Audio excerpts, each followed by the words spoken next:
Militan Hamas terlibat bentrok sengit dengan pasukan Israel di sebelah timur kota Jabalia, Gaza Utara.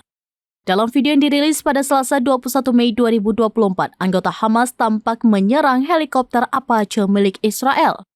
Penyerangan dilakukan menggunakan rudal anti-udara SAM-7.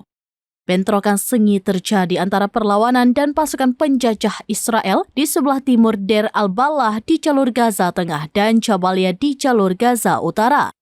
Tidak jelas apakah helikopter itu berhasil ditembak jatuh.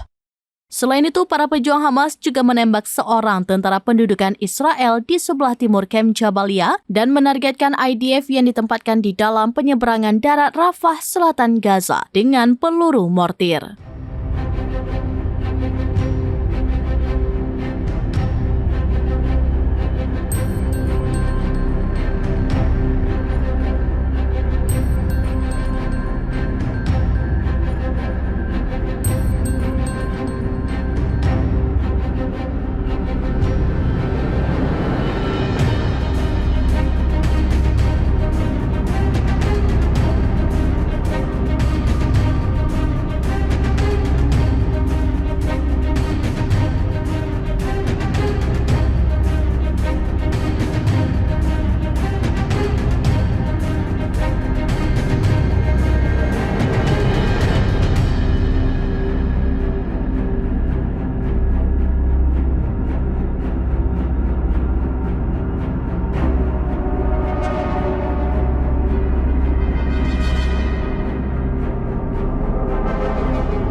Download Tribun X sekarang, menghadirkan lokal menjadi Indonesia.